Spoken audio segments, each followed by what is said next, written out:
Acá tenemos algunos ejemplos de los polímeros. Estos son los polímeros, todo que contenga plástico, estos son los polímeros, pero por ejemplo, tenemos materiales polímeros que se clasifican en termoplásticos, termoestables y elastómeros.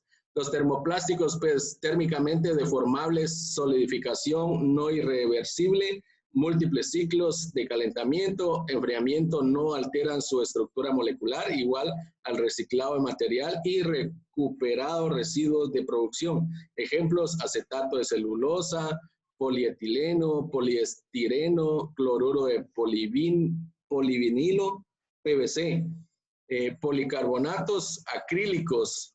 O sea, prácticamente los polímeros están compuestos prácticamente en termoplásticos, termoestables y elastómeros. Entonces, acá tenemos los termoplásticos que son prácticamente las figuras estas que estamos viendo acá. Estos son termoplásticos. Termoestables, si nos damos cuenta, pues obviamente acá dice los polímeros termoestables, finas mallas de macromoléculas, uniones firmes que hacen que estas moléculas no se deslicen unas sobre otras cuando se calientan, resistentes al calor, se llevan a estado plástico a través de reacciones químicas en el mismo, al enfriar endurecen forma permanente. Ejemplo, la resina fenólica, melamínica, ureica, poliéster, epoxi y poliuretánica, o etcétera. Prácticamente, si se dan cuenta, yo no sé si ustedes han escuchado, pero hay mucha ropa que tiene polímeros termoestables, termoestables, por ejemplo, las playeras de poliéster que le llaman, o e incluso algunas ropas íntimas son de poliéster, pero son muy calientes, entonces, y a veces son muy baratas. ¿A ustedes, por ejemplo, hay algunas camisolas que se utilizan de poliéster, son termoestables, ¿sí? Son prácticamente utilizadas o fabricadas, más bien dicho, de materiales plásticos que han sido reciclables. Entonces, prácticamente este material lo único que tiene es de que, yo no sé si ustedes han jugado fútbol y han utilizado ciertas camisolas, pero cuando se utilizan camisolas de poliéster, por ejemplo, a esas camisolas no se aguanta el calor. Ustedes, si no se aguanta el calor porque tienen mucho porcentaje de polímeros termoestables. Entonces, acá tenemos los materiales polímeros elastómeros. Si se dan cuenta, acá tenemos ya una diferencia de los elastómeros. Dice producción industrial, los cauchos sintéticos, por ejemplo,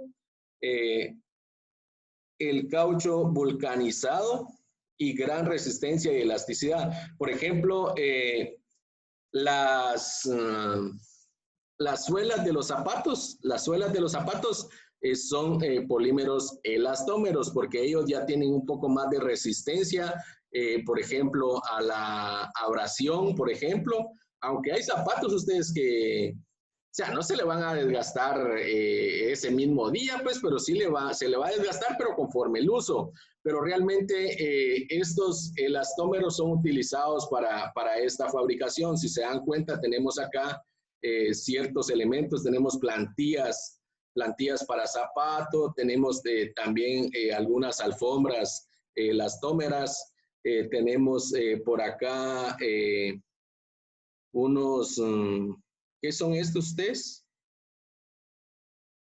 Plantillas veo yo otra vez por acá. Pero supongo yo de que hay de haber más elementos de polímeros elastómeros. Entonces, acá tenemos materiales compuestos, son mezclados no homogéneas de los anteriores, combinan componentes individuales, metal, cerámico y polímero. Se dan cuenta que ya tenemos ciertos elementos ya combinados. Esto, si se dan cuenta, esto es como una tela, ¿sí? Es como una tela que ya es prácticamente una composición de los anteriores, de los termoplásticos, de los termoestables, por ejemplo. Es una mezcla de los polímeros. Vamos a ver qué más. Materiales compuestos. Si se dan cuenta, acá ya tenemos un casco, por ejemplo. Ya tenemos un casco y muchas cosas más que ya son composiciones. Si se dan cuenta, aquí ya lleva un tipo de malla, por ejemplo, para darle una dureza mayor que solo el plástico, lo termoplástico. Esto ya prácticamente ya lleva termoestables y termoplástico. Vamos a ver según su tipología.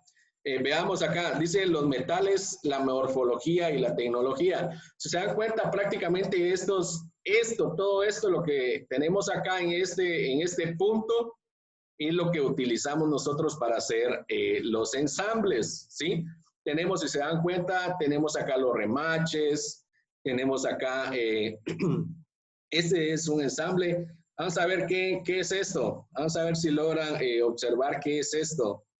Lo que estoy señalando acá con el puntero del mouse. ¿Y dónde lo utilizamos?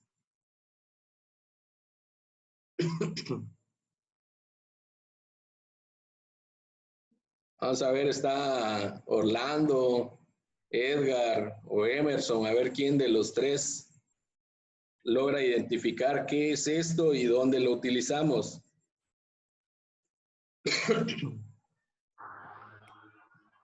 No es lo que uno lleva en las chancletas, pero de plástico, dijo. Ajá. Sí, vean.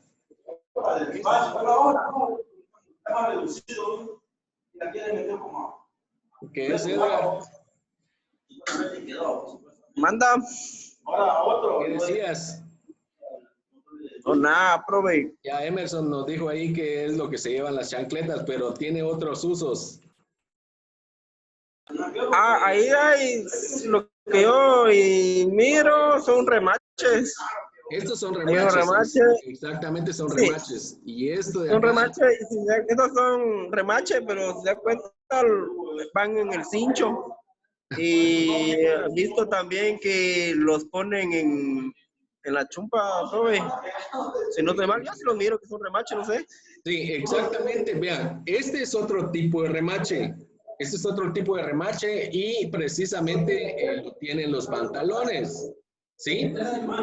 Sí, en los pantalones se ve este tipo de remache, que es el que se utiliza para poder meterlo al ojal de la otra parte del pantalón. Este es prácticamente el botón que se utiliza para poder abrocharse el pantalón. Pero es un tipo de remache. Este es un tipo de remache. Solo que ya es diferente, ¿va? Ustedes vean, también hay otro tipo de remache. No solo estos remaches existen, ustedes. Hay un tipo de remache que se hace con buterola, se llama.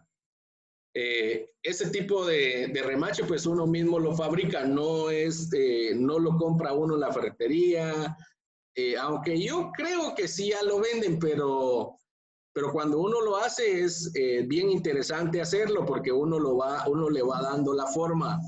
La buterola es una herramienta que es como ver un sacabocados para los que ya conocen.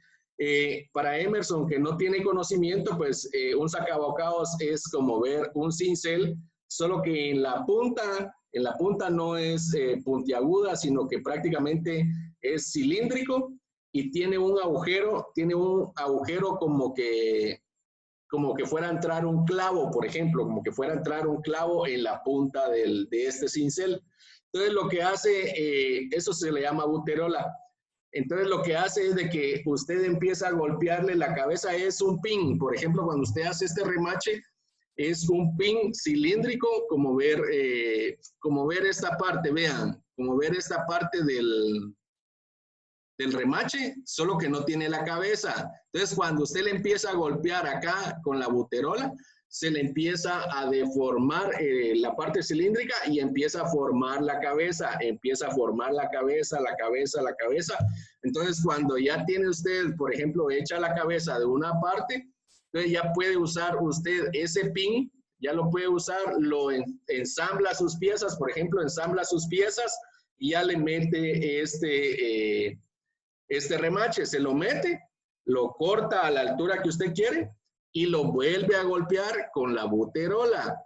La buterola le vuelve a hacer la otra cabeza del otro lado y ya está remachado.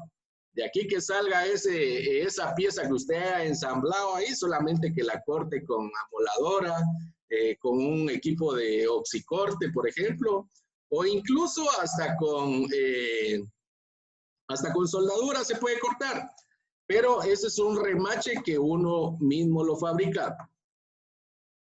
Entonces tenemos acá estos remaches, este es otro tipo de remache, y acá tenemos prácticamente, si se dan cuenta, tenemos los famosos tornillos, que estos son los que prácticamente no nos complica la vida, porque solamente necesitamos una llave ajustable, que sería un cangrejo, un famoso cangrejo, para poder, vean, pero exactamente nosotros podemos seleccionar el tipo de tornillo que nosotros necesitemos para poder ensamblar nuestras piezas.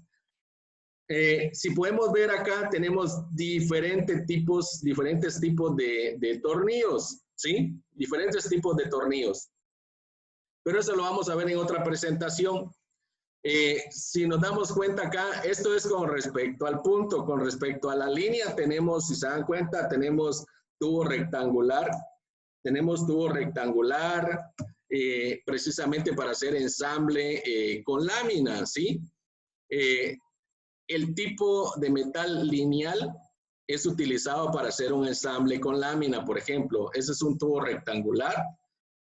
También nosotros, por el costo que tienen estos tubos rectangulares, pues se utiliza costanera, que viene a ser la mitad de este tubo, ¿sí?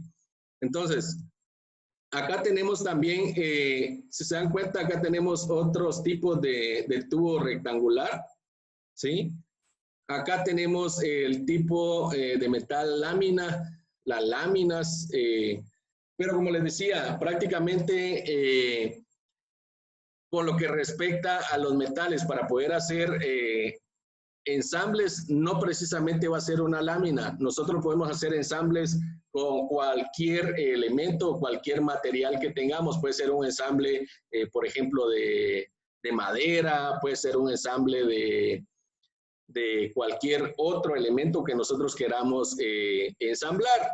Acá tenemos con respecto a la morfología el volumen. El volumen, obviamente, pues estos son como lingotes para poder fabricar ciertos elementos o cualquier otro elemento, por ejemplo, las láminas o las líneas o las varillas, por ejemplo, las varillas de construcción. Entonces, vamos a ver, hay una, vamos a ver esta, ¿no? Acá, selección de materiales en función con respecto a la estructura, propiedad de los materiales. Acá tenemos con respecto a las propiedades, los materiales físico-químicas contienen dureza, fragilidad, maleabilidad, ductilidad.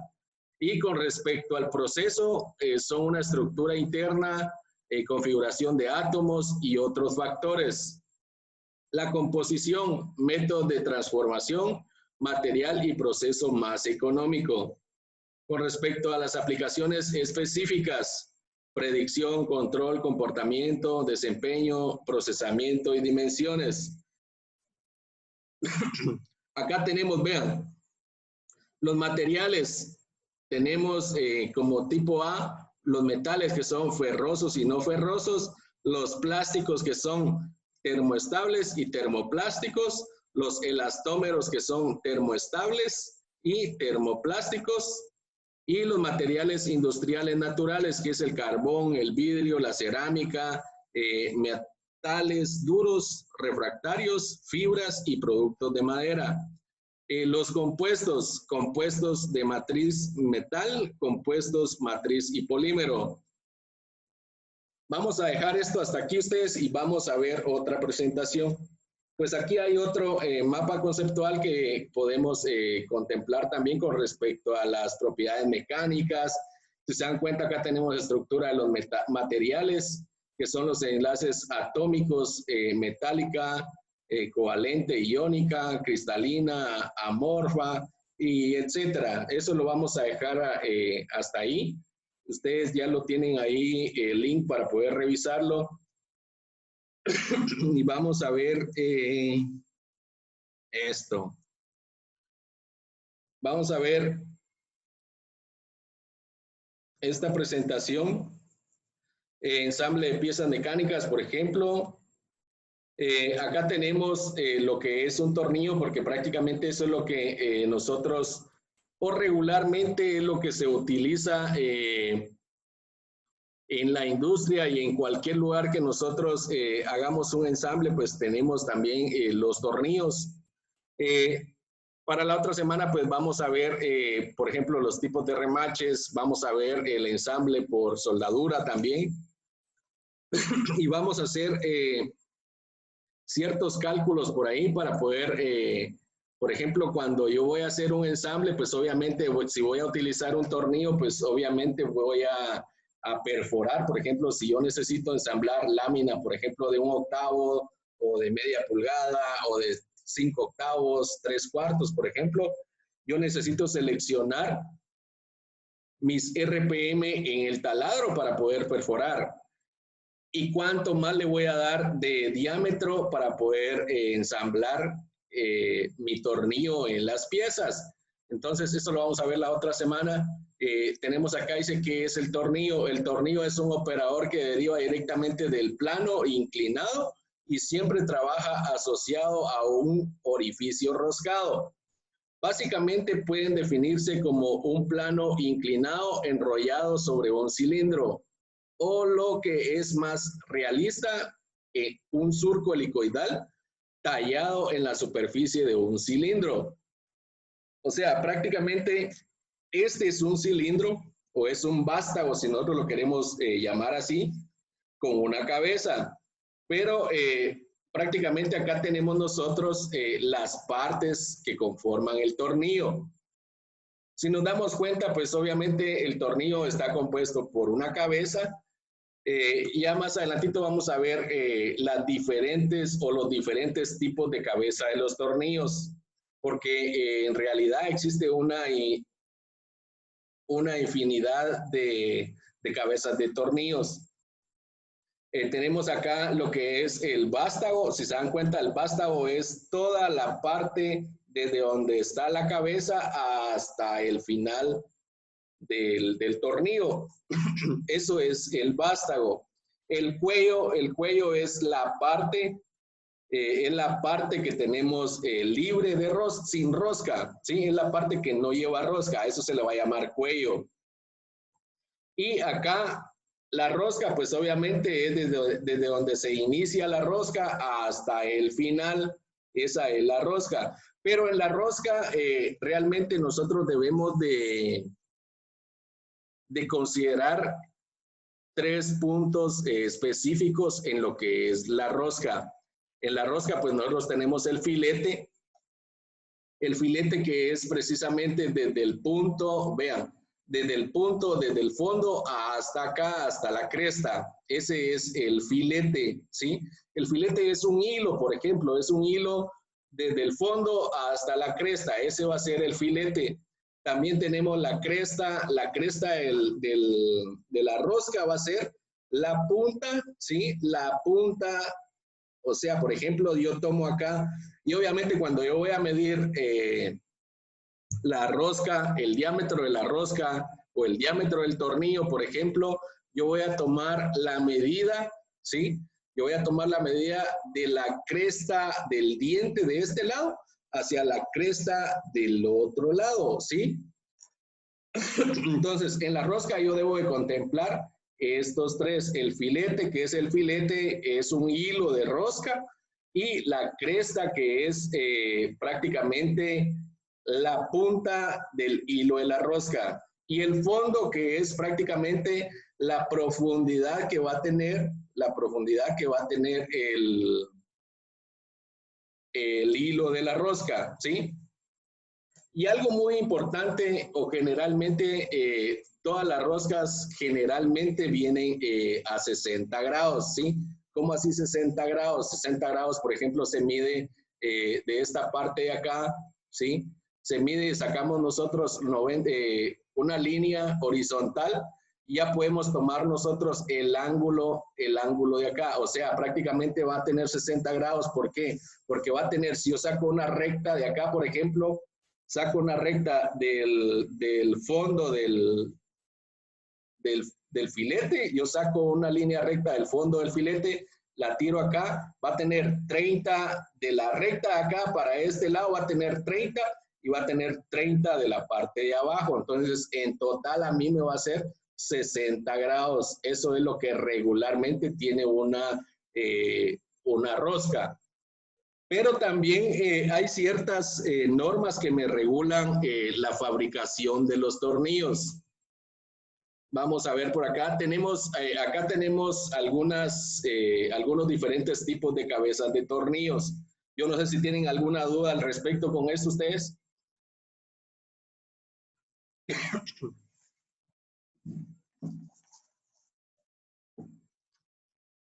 No, profe. ¿Seguro?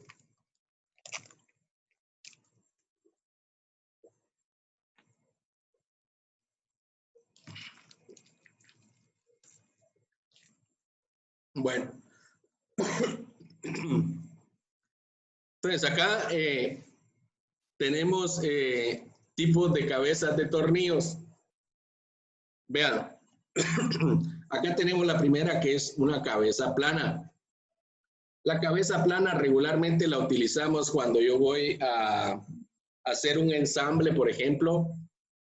Hago mi ensamble de las piezas. Por ejemplo, tengo las dos láminas, por ejemplo, y le voy a colocar el tornillo. Pero probablemente a mí me hace estorbo la cabeza, porque quizás voy a lijar o quizás voy a ponerlo en un área donde no quiero que se vea el tornillo, por ejemplo. Entonces ya se utiliza un tornillo de cabeza plana.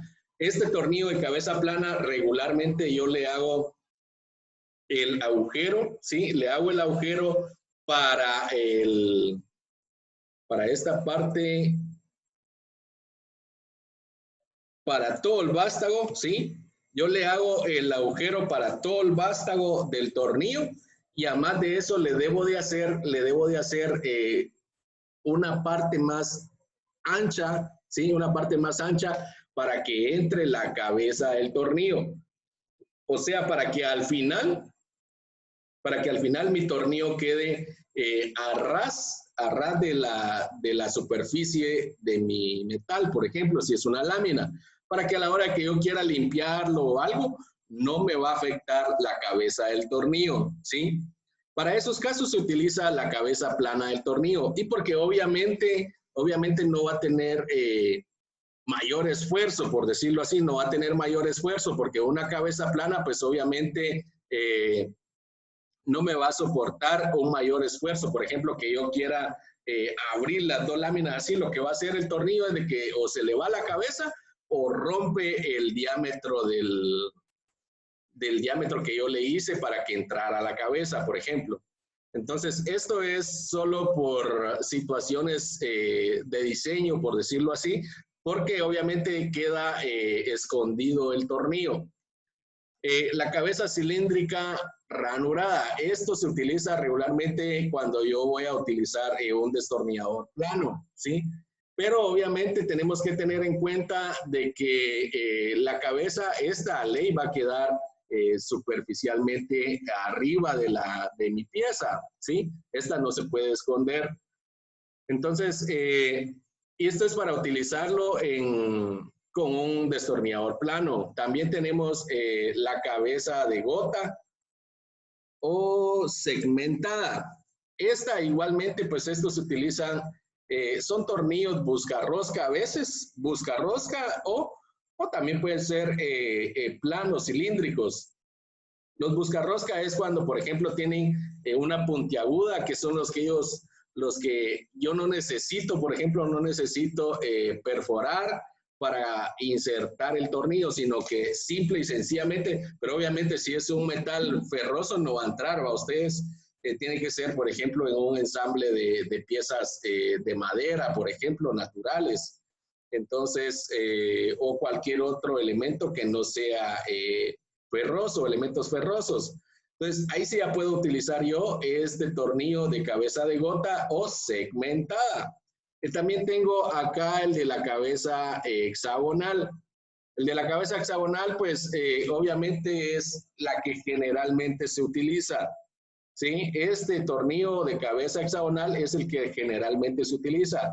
¿Por qué de que se utiliza este de cabeza hexagonal? Vamos a ver, ¿por qué creen ustedes?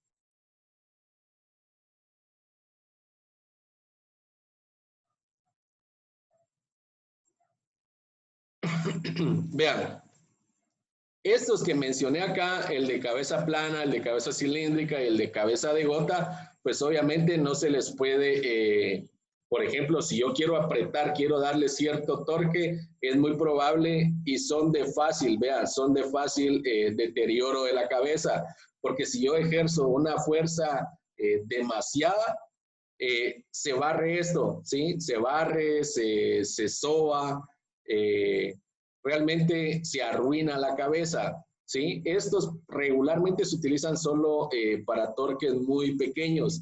Ahora yo voy a utilizar un tornillo de cabeza hexagonal cuando yo ya tengo que darle una presión mayor, ¿sí? Una presión mayor en la que tenga que asegurar una pieza, por ejemplo. Cuando yo ya quiera, por ejemplo, sujetar un motor, por ejemplo, a un bancazo, una bomba centrífuga, por ejemplo, a un bancazo, o de hecho, acoplar, obviamente, acoplamientos, lo hago con estos tornillos de cabeza hexagonal. También tenemos acá cabezas Phillips. Estos son, por ejemplo, para utilizar con un destornillador de cruz o Phillips prácticamente, ¿va? Ustedes, igualmente que estos, ¿va? Ustedes son de fácil deterioro, estos no se les puede ejercer una mayor fuerza, porque se arruinan también de esta parte. Se barre esta crucita que vemos acá, pues también se barre.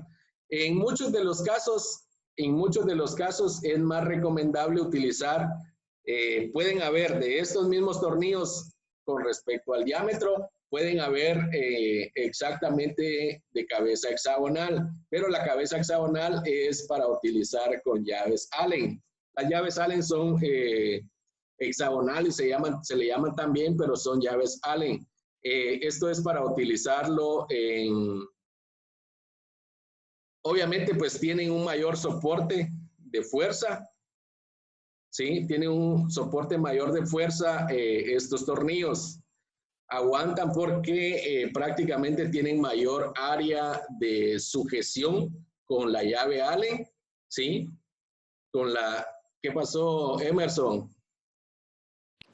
Profe, ¿hay grados de la fuerza de los tornillos o solo de dureza o solo uno? No, hay dos, si no estoy mal, hay dos grados. Hay 2 grados de elementos que componen un tornillo. Por ejemplo, hay grado 5 y hay grado 8. Obviamente, cuando yo ya tengo un tornillo de grado, por ejemplo, los de grado 5, pues obviamente traen, vamos a ver, traen en la cabeza, regularmente vienen en cabeza hexagonal, pero cuando son de grado 5, por ejemplo, traen una línea, vamos a ver si logro, te lo voy a hacer por acá.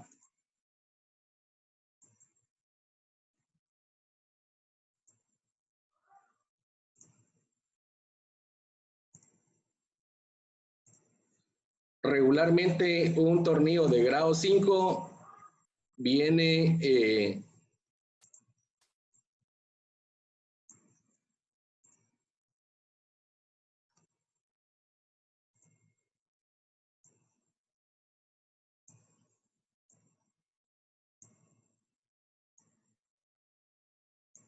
Viene precisamente así.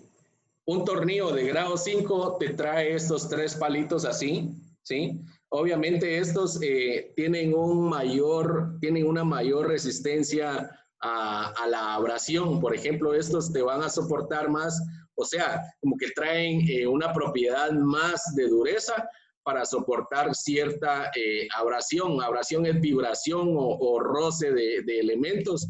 Entonces, estos van a soportar más, se van a sujetar, prácticamente no se van a quebrar, no se van a romper, pero hay unos que son grado 8, estos son mucho mayor, o sea, son más eficientes que estos grado 5, ¿sí? Esto ya regularmente pues te traen el 8 o te traen 5 líneas, ¿sí? Algunos vienen, por ejemplo, vienen como...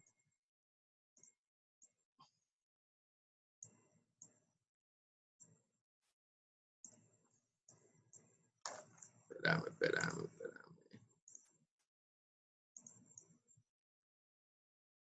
Algunos vienen como 8.8, por ejemplo, y algunos pues vienen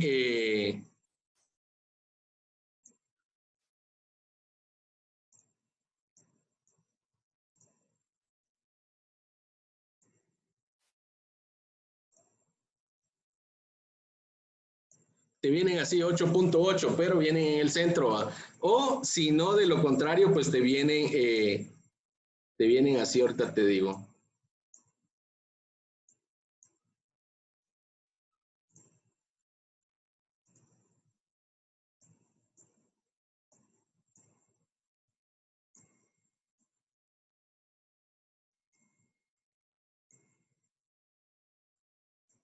Ya te vienen así, ¿sí?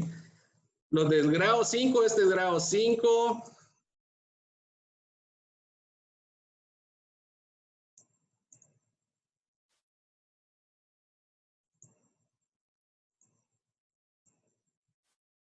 Estos son grado 5.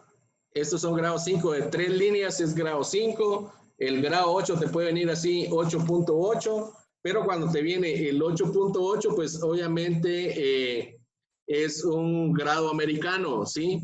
Ya es un grado americano. ¿Qué te viene el 8.8? En el grado inglés te viene el grado 5, te viene así.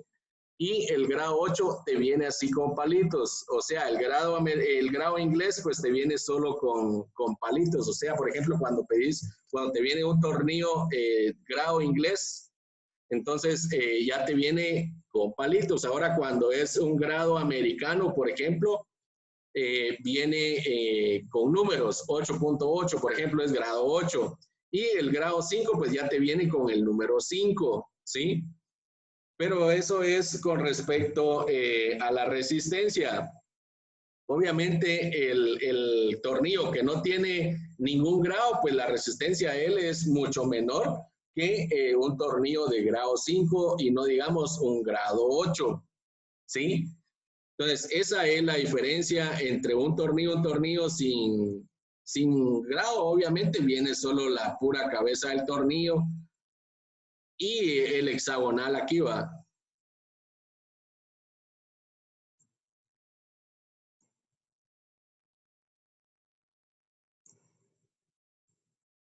Obviamente va a quedarte así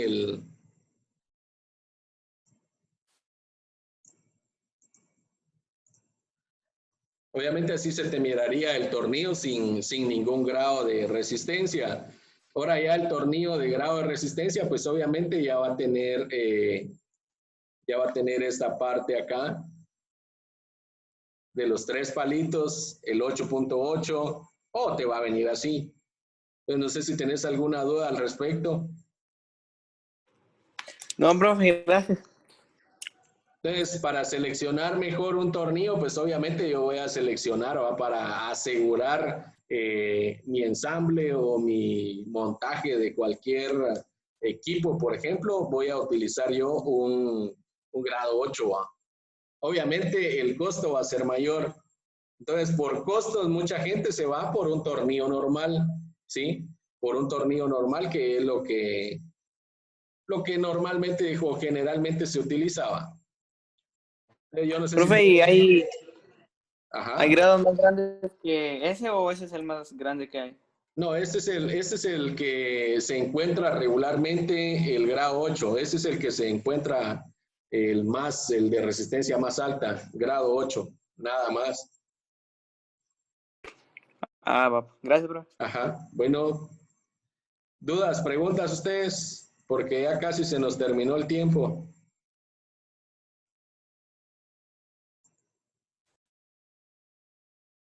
¿No? Nos quedan 3 minutos. Con esos 3 minutos vamos a ver acá lo que es lo de la rosca. Estábamos acá, los tipos de cabezas de tornillos. Como hablábamos ahorita con respecto a la pregunta que hizo Emerson, en la cabeza pues nosotros vamos a identificar la resistencia que va a tener cierto tornillo. Si, por ejemplo, en la cabeza no tiene ningún símbolo de los que tiene grado 5 y grado 8, pues obviamente mi tornillo no es de alta resistencia. O sea, sí va a resistir, va a ustedes, pero en muchos de los casos, yo no sé si ustedes han visto, pero en muchos de los casos cuando uno aprieta un tornillo, a veces se siente, por ejemplo, se siente que no aprieta y uno sigue dándole. Cuando uno se da cuenta, le sale, se pone más holgado a ustedes, se pone más holgado y cuando vemos, pues sale el tornillo. Lo que ha sucedido es que se ha quebrado por el torque que nosotros le damos, como no es de resistencia. Entonces lo que hace es que se barre la rosca, se barre la tuerca, por ejemplo, sigue dándole y después ya no lo puede sacar. O otra que sucede también es que se rompe, se calienta y se rompe el tornillo. Entonces, por eso es de que en muchos de los casos se utiliza un tornillo de alta resistencia. El de alta resistencia es el grado 8. El grado 5, pues, es de mediana resistencia, podríamos llamarle. Entonces, vamos a ver acá lo que es la rosca. Dice, una rosca es una muesca con un perfil determinado que va dando la vuelta en espiral a lo largo de una pared cilíndrica, en el exterior de un cilindro o en el interior de un hueco cilíndrico, siguiendo una línea continua. Por ejemplo, acá con lo que dice es una vuelta en espiral a lo largo de una pared cilíndrica. Por ejemplo, este es el cilindro, ¿sí? Este es un vástago cilíndrico, pero la rosca es la que va en espiral, ¿sí? Es la que va en espiral formando los filetes, ¿sí? Formando los filetes para poder formar la rosca. Es como que usted venga y, por ejemplo, si usted tomara un vástago cilíndrico, por ejemplo, y usted viene y le empieza a enrollar, un ejemplo que fuera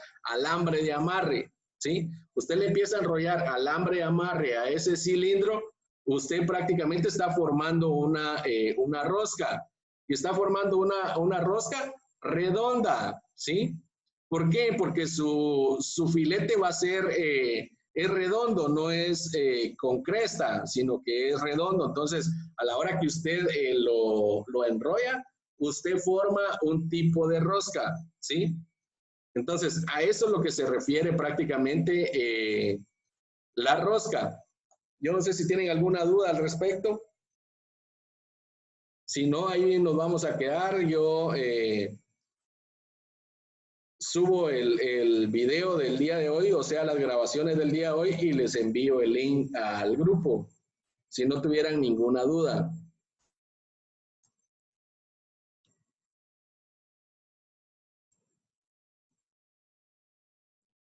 ¿Dudas, preguntas? ¿Cuál es la diferencia entre el americano y el métrico?